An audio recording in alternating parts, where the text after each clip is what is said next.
I'm Lisa, and this is Second Peek. There was a time in my life when everything felt manageable, as long as I was at home. At home, I knew what food was in the kitchen, what time I would exercise, what my routine looked like, what the day would feel like. But the moment I had to travel for work or whatever, or go somewhere unfamiliar, or even just have an unexpected schedule change, it felt undone. I felt undone. And I don't think I realized how dependent I had become on controlled environments until those environments disappeared. When you build your sense of stability around specific routines and those structures start to feel like the only thing that's holding everything together, then what do you do when you can't be in that environment? I remember work travel especially being stressful. Not the work itself, but the logistics. Like, where would I eat? Where would I get my coffee? Because I was a coffee addict. Where would the gym be usable? You know, would it be dark and gross or scary? Sometimes they're scary in these hotels, even a nice hotel. But would my schedule allow for movement? Would I be stuck in a conference room and have to sit all day? You know, those kinds of things. Would I have access to the right foods? Would if I ate that, would it make my tummy grumble? And my mind, even before the trip, would already be planning, trying to solve these problems that hadn't even come up yet.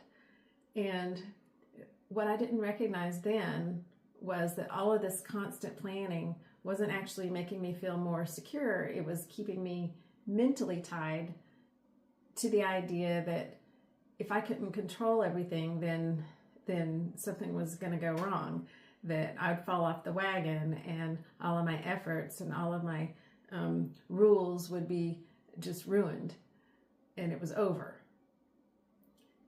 And life doesn't really work that way.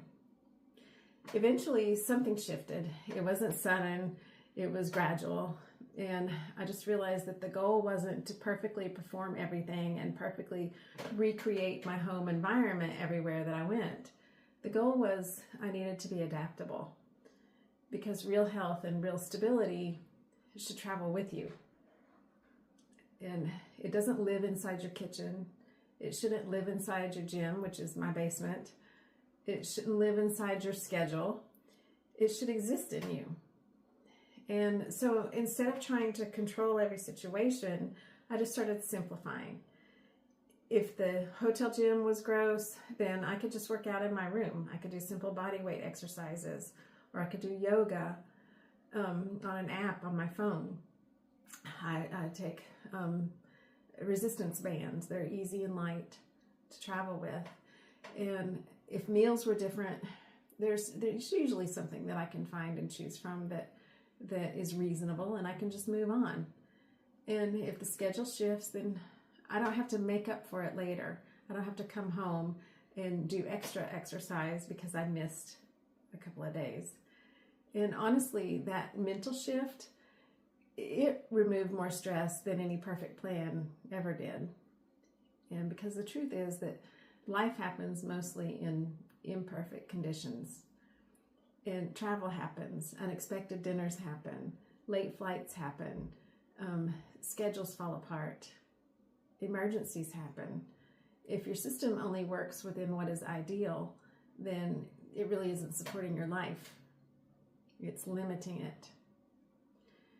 And I think that's when I finally understood something, that health isn't supposed to be fragile. The whole reason we do this is to be resilient. And it should work on ordinary days. It should work when days are messy. It should work when days are busy. It should work still on the travel days and on late days. And even when nothing goes according to plan. Because that's real life. And honestly, when I stopped trying to control every environment, then I noticed something really surprising. I actually felt calmer. Not because everything was perfect, but because I finally trusted myself to handle imperfect situations. And that trust, it changes everything. Because the goal isn't to build a life that only works in perfect conditions. The goal is to build a life that still works when conditions change. And I didn't fully understand that at the time, how important that realization would become for everything that came after.